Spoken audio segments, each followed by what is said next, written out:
#SpeakUpSLC. Mayor, welcome back on the show today. Thank you. It's a pleasure to be here. Oh, thank you. And so you've got the big budget speech. Sorry,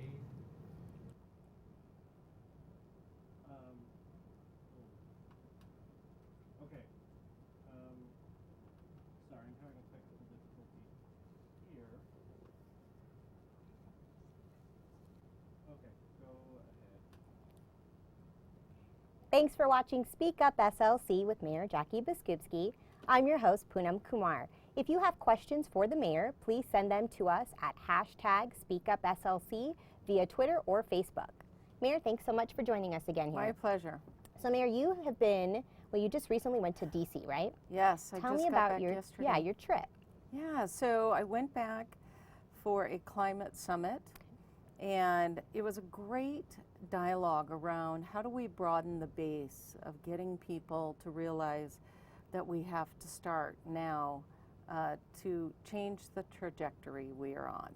And part of the dialogue that I brought to the table was really, you can bring the naysayer into the circle without using the words climate change, right? And when we talk about Salt Lake City and Utah in particular, and we talk about our air quality and how it's impacting us negatively, and it matters to the people that we clean this up. Well, by cleaning up our air, we have a positive impact on climate change. Right, and it affects every single one of us. And it affects everyone. So, you know, when we get down to the nitty-gritty of talking about the individual issues that are playing a role in climate change, then you get more buy-in from people, and you start working on the individual issues, and ultimately you lead people down the path of helping on the issue of climate change. Now, So, were there some things that came out of the conference that you see us adopting here in Salt Lake City, or for implementation? you know, we are seen as front runners, that we are really leading on the cutting edge of things. Right. And for instance, our franchise agreement that is on my desk today for a final review with Rocky Mountain Power, that will go to the council this week for them to approve. But in that franchise agreement, we have established a path forward to make sure we reach our 100% energy goals by 2032 and reduce our gas house emissions by 80% by 2040. So the rest of the country is watching this and saying, well, how are you partnering with your power company, right? And it really is a matter of sitting down and having some heart-to-heart conversations about what the people are saying. And that was a big message that I sent. You need to listen to what the people are saying, and then you need to figure out a path forward to help. Right. And Rocky Mountain Power heard that, and they got on board. Well, it's neat to see that Salt Lake City is actually leading the way on that. And right Yes. now, we may not be able to see that inversion, but in a couple months, It's coming. we're going It's to see it. heavy. For It sure. doesn't mean that it's not affecting us daily, but we're going to see it. So It does. You know, we have as many inhalers in our schools as we have lunch boxes, and that's just the wrong direction. And, you know, the state is playing a part in this. You know, we are one of the few states that have a tax credit for renewable energy, and one of the few states that has a tax credit for electric cars. And now we're working on a tax credit at the state level for infrastructure for electric cars. So there's a lot happening here. The people are going, well, how did you get your conservative Republicans to help with that?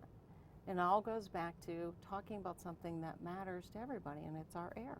Right. Now, if residents want to keep track of what's happening, they can visit the SLC Green webpage to track that dashboard. Yes, right? Which is telling us where we are with our climate change goals. Yes, and this week, you know, we launched U-Drive. It's a partnership with the University of Utah, with a local nonprofit, with car dealerships, and for the next 6 weeks, you have a tremendous opportunity to get into an electric car, new or used, lease or buy, at a major discount. Right. 6 and weeks. there's like 3 discounts, isn't there? There's like the federal, the state, and then the U-Drive electric discount, which is really good. Super exciting. So creating a path for people in the community to participate. Well, how can I do my part? And this is one of the ways you can do your part. Go to that website and look it up. You've got 6 weeks. Nice. Yeah. Perfect. And I believe that deadline was October 30th, right? Yes. Okay, so again, slcgreen.com, you can visit that page for more information about the sustainability dashboard Yeah. and where we are. Next up now, the city, we've been doing a lot and working towards addressing homelessness. Yes. And we've talked about this in our last couple episodes too, but today, you know, as the commission is continuing to meet and narrow out some site locations to propose Right. to the council, what are some of the things that you and your group are, I guess, strategizing in terms of access to these site locations? So are we looking for places, you know, that are close to employment areas, transportation, human services? Right. So there was a whole bunch of criteria that was created by the site selection committee that was prioritized at community meetings where the public came in, they looked at the criteria for site selection, and they prioritized things. So like one of the very top priorities, people need to have access to transportation. And so that could mean transit, that could mean buses, that could mean a multiple number of things, but really what they were saying is make sure people can get around and make sure that it's truly accessible, and that could be even the cost of it, right? So we are keeping all of those criteria in mind, and right now we're doing tours. There's a tour going on right now. People have an opportunity on Saturday as well to go tour a facility. Okay. And one of the concerns that was raised, well, why are we doing a facility for 250 Right. people? And what people need to understand is a great deal of research went into what is the best model for providing a resource-based service for people who are experiencing homelessness. And that research was done all over the country, and the number 250 is what bared out in the research, that you really don't want to go beyond that number, but that would be probably your maximum number. And so we really focused on doing our part. In Salt Lake City right now, we are committed to 500 beds in new resource centers. And what we're trying to do is make sure we maximize those dollars in a way that allows us to have some funding for the housing. The housing component is critical. You have to be able to move people from a resource center to housing, help them transition back to being independent again. And every dollar that goes into shelter is another dollar that doesn't go toward the transitional housing. So you got to be very mindful about the entire spectrum and what we are trying to do to change the dynamics we have in Salt Lake City today. Okay. And now again, when the two sites are narrowed out, it's going to be one site for single men and one site for single women, right? Not for kids and family, just those two communities right now. You know, there will likely be space in the women's shelter for overflow for families.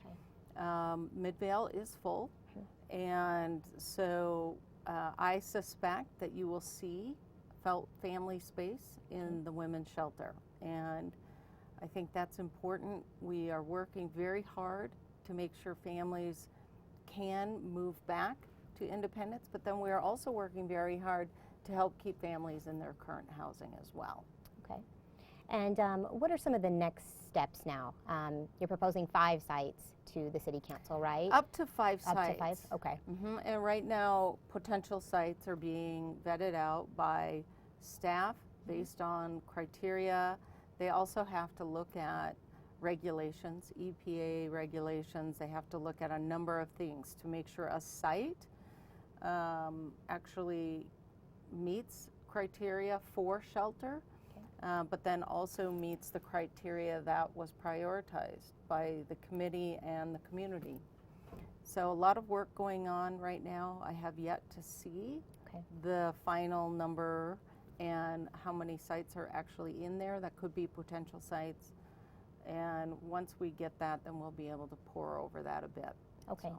So the public will get a chance to review these sites, right, once they go before the council, and then they can offer any sort of public input on their thoughts in those locations. And that's moving pretty quickly, so October? Yes, October. We need to have recommendations by November.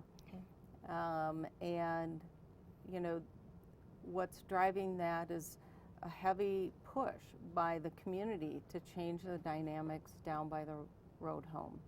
And the best way to change those dynamics is there are some small things that we can do today, but the best way to really change those dynamics is to get a new resource center built.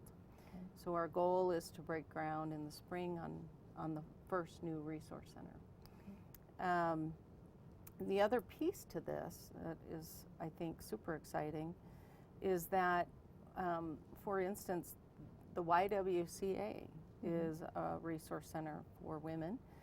There are 220 women there, and people need to understand that the design of these facilities is critical to making sure that safety, lack of drug trafficking, and all that is taken into account as we build these new resource centers. And that's why we ask the community to show up and do these tours, so they could experience firsthand what we are trying to do and realize that it is so different than what we have today. Excellent. Yeah. Thank you.